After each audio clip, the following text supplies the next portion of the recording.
Serial सरू में आ गया है बहुत ही धमाकेदार ट्विस्ट। जी हाँ, आप आने वाले ट्विस्ट में देखने वाले हैं यहाँ कामनी का पर्दाफाश होने वाला है सबके सामने, क्योंकि सबको ये भी पता चल चुका है कि जो कुंडली घर में दिखाई गई थी, वेद और सरू की मिलवाई गई थी, वो कुंडली असल में नकली थी और ये सब करने वाली कोई और नहीं, कामनी है। जी हाँ, दूसरी तरफ जहाँ उसने प्रिंसिपल को पैसे दिए होते हैं और वेद पर इल्जाम लगवाया होता है, तो यहाँ पर वो पर्दा भी फाश हो गया है और यहाँ पर अब कामनी भी अरेस्ट होने वाली है। लेकिन ये सब हुआ कैसे और किसने किया, चलिए बताते हैं। लेकिन हाँ, अगर अभी तक आपने हमारे चैनल को सब्सक्राइब नहीं किया है तो जल्दी से कर लीजिए। जहाँ आप आने वाले ट्विस्ट में देखने वाले हैं कि असल में होता कुछ ऐसा है कि एक तरफ जहाँ जो सरू होती है वो काफी परेशान हो जाती है। यहाँ पर वो फर्स्ट आती है और यहाँ अब जब वो घर जाती है तो वहां जाने के बाद वो लोग न्यूज देखते हैं और न्यूज में चल रहा होता है कि सरू को पैसे दिलवाकर फर्स्ट लाया गया है। जिसके बाद यहाँ पर अब जो वेद है उस पर इस सब का इल्जाम लगता है। तारा बहुत ही ज्यादा घबरा जाती है क्योंकि पंडित जी पहले ही बता चुके होते हैं कि अगर इस कुंडली से मिलाया गया तो ये दोनों कभी खुश नहीं रहेंगे और इस लड़की की वजह से इस लड़की की जिंदगी में बहुत सारे तूफान आएंगे और उसकी जान को भी खतरा होगा। जिसके बाद यहाँ पर तारा डर जाती है और वो इस शादी को कैंसिल कर देती है और कहती है कि अभी तो सिर्फ रिश्ता ही फिक्स हुआ था, देखो मेरे बेटे का नाम भी उछल गया मीडिया में और अगर शादी हुई तो पता नहीं क्या होगा, मैं ऐसा कभी नहीं होने दूंगी। जिसके बाद वो जल और खाना दोनों त्याग देती है और वहां से चली जाती है। जिसके बाद वेद वो बहुत परेशान हो जाता है कि वो करे तो करे क्या। यहाँ पर वो लोग अब उस जगह पहुंच जाते हैं जहां पर अब जो प्रिंसिपल है उसने खरीदारी की होती है।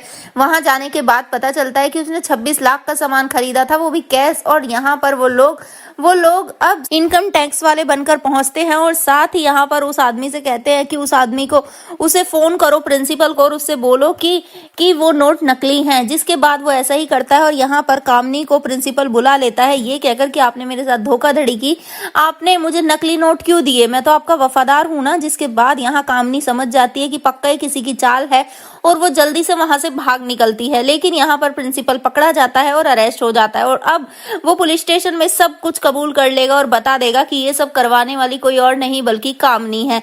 तो भाई सीरियल बहुत ही इंटरेस्टिंग हो चुका है। दूसरी तरफ जहां नकली कुंडली का भी सच सामने आ गया है क्योंकि सरूजा ने एक पेपर पर लिखकर बता दिया होता है चंद्रकांत को कि वो कुंडली नकली है। जिसके बाद अब चंद्रकांत असली कुंडली बनवाने के लिए गया है क्योंकि उसने उस पर टाइम देख लिया था। तो अब देखना काफी धमाकेदार होगा कि एक प्रॉब्लम तो सोल्व हो गई है, लेकिन क्या ये कुंडली वाली प्रॉब्लम भी सोल्व हो जाएगी और उसके बाद वेद और शरू एक हो जाएंगे या फिर कामनी फिर से कोई गंदी चाल चलेगी। आप कितने एक्साइटेड आने वाले ट्विस्ट के लिए, आप क्या चाहते हैं, क्या वेद और शरू की शादी होनी चाहिए या फिर नहीं, आप हमें कमेंट बॉक्स में लिखकर जरूर बताएं। ऐसी खबरों से जुड़े रहने के लिए आप हमारे चैनल को जरूर सब्सक्राइब कर लें।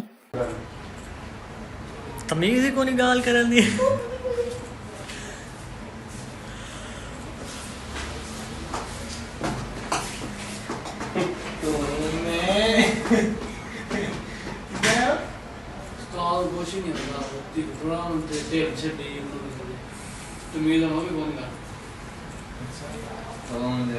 कसम है सर